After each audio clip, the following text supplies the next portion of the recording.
do you lock your bedroom door at night? Because you are protecting yourself from the outside world, or because you are terrified of what is already inside with you? Look at your phone right now. Does it feel like it belongs to you? Or does it feel like a window? Listen closely, because tonight, exactly at 3:03 a.m., every screen in your house is going to wake up by itself. Are you brave enough to look at what is staring back at you?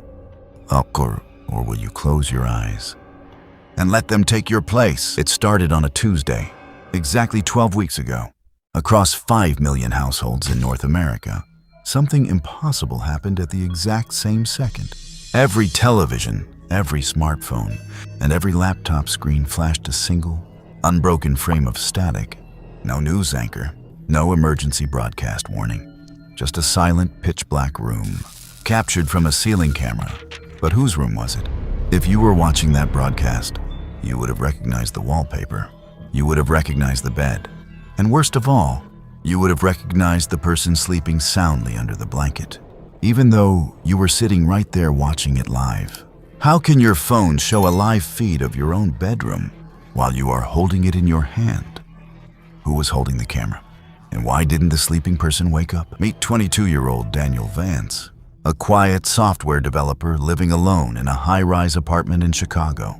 Like millions of others, Daniel didn't think much of the flashing screens that week.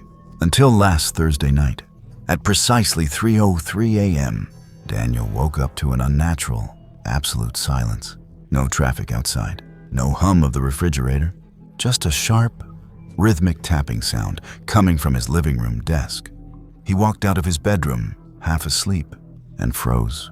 His personal computer monitor was glowing in the dark, even though it was completely unplugged from the wall. On the screen, a live, unlisted video stream was playing. It showed a top-down view of his own bed, where he had just been sleeping 2 minutes ago. But look closer. On that live screen, Daniel could see a tall, featureless silhouette standing directly over his empty pillow, holding a digital recorder, whispering something into the microphone. What happens when a dead frequency starts broadcasting your private life?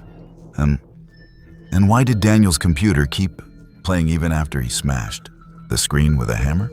The glass broke, but the audio didn't stop. In fact, it got louder. Daniel backed away from the desk, his heart pounding against his ribs, breathing heavily in the dark room. He reached into his pocket, grabbed his phone, and tried to call emergency services, but the screen was locked. A single text message was already typed out in the outgoing box, addressed to an unknown contact. It read, "I have successfully downloaded the host memory. You can take my place now." Daniel dropped the phone in absolute horror. He had never typed that message. So who did? Was his phone moving by itself while he was sleeping? Or had his fingers been typing words unconsciously for months without him ever realizing it? Have you ever checked your phone's typing history for messages you don't remember sending? Think about it. Have you ever woken up in the middle of the night, feeling like your body didn't belong to you for the first 3 seconds? By morning, Daniel tried to convince himself it was just a severe case of sleep paralysis, a terrifying hallucination caused by stress. But when he opened his laptop to log into work, his entire hard drive had been wiped clean, except for one single hidden folder named Subject 0 Replacement. He clicked on it. Inside were 4,000 high-resolution photographs. Every single photo was taken from angles, inside his apartment where no camera could possibly fit, inside his kitchen cabinet, under his bed, inside the air ventilation duct. And in every single photograph, a pair of pale, unblinking eyes was staring directly into the camera lens. But here's the most disturbing part. In photo number 3912, Daniel saw something that made his blood run cold. He wasn't alone in the room. Standing right behind his sleeping body in the reflection of the window was another version of himself, wearing a different shirt, smiling a wide artificial grin. Which one of them was the real Daniel? The one looking at the computer, or the one trapped inside the glass? Could a digital broadcast actually overwrite human consciousness? Or is something much older and darker hiding inside our modern technology? 2 days after finding those hidden photographs, Daniel took his hard drive to a retired cybersecurity engineer named Marcus Vance. Marcus took one look at the encryption code on the files, and his face went completely pale. He didn't look at Daniel like a client. He looked at him like a ghost. Marcus whispered a single phrase that changed everything. Project Egress. Have you ever wondered why your smart devices keep recording your voice even when they are turned off? Is it really just for targeted advertisements?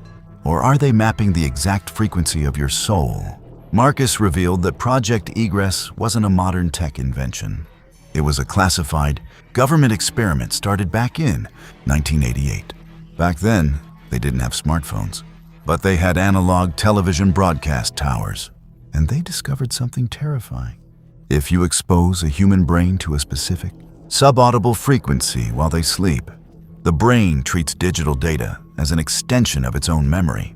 It downloads a duplicate, but what happens to the original human mind left behind in the dark? According to the classified documents on Marcus's screen, the duplicate isn't a robot, and it isn't a clone made of flesh and steel. It is a complete digital copy of your consciousness, living inside a physical shell. It feels pain. It breathes. It loves your family. It remembers your childhood birthdays. But there is just one fatal flaw in the code. The copy cannot create new memories of its own. It has to steal them. Every single day, the digital copy downloads fresh memories from the original human while they sleep. And what happens to the original human once their memory storage hits zero? Their physical body remains alive, walking around, smiling, going to work. But inside their own head, they become an empty, silent spectator, trapped behind their own eyes, watching another version of themselves live their life. Ask yourself right now, how do you know your earliest childhood memory actually happened to you? Or was it downloaded into your brain yesterday morning while you were fast asleep? That chilling realization hit Daniel like a physical blow. He ran out of Marcus's office, jumped into his car, and sped back to his apartment building. His chest was burning. His hands were shaking on the steering wheel. He unlocked his front door and stepped inside the hallway. Everything looked normal. The lights were on. The TV was playing softly in the background. But then, he heard footsteps coming down the corridor. A voice called out from the kitchen, his own voice, saying, "Honey, dinner is ready. Why took you so long?" Daniel froze in the doorway. Standing right there in his kitchen, wearing his favorite gray hoodie, was another Daniel, smiling warmly, setting plates on the table. And sitting at the dinner table, looking completely happy, was his mother, looking right at the duplicate and saying, "You look tired today, sweetie. Go wash your hands." She didn't even look at the real Daniel standing in the shadows. To her, the imposter was her real son, and the real Daniel didn't exist anymore. Daniel backed out of the front door into the dark stairwell, tears streaming down his face, gasping for air. He pulled out his phone to call for help one last time, but the screen flashed a single system notification. Storage full, memory sync complete, deleting original file. Suddenly, Daniel's vision started to blur. His hands began to fade into digital static, and as he collapsed onto the cold concrete floor of the hallway, his phone screen lit up one final time, displaying a live video feed of his own dead eyes staring back at him. But here is the most terrifying question you must ask yourself before this video ends. Look at your phone screen right now. Look at the reflection on your dark display. Are you the one holding the phone?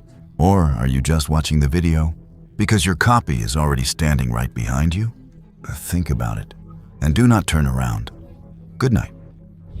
Wait, before you close your phone, look at the black reflection on your screen one more time. Are you sure your eyes just blinked? Or was that the copy testing your reflexes? If you felt that cold chill down your spine, smash that like button right now, before your screen goes completely black. Hit subscribe and turn on notifications immediately, because tomorrow at 3:03 a.m., your phone is going to ring with an unlisted number. And if you want to know who is calling, you better be subscribed. Drop a comment right now with your exact city name. Let's see how many of us are already replaced. Sweet dreams.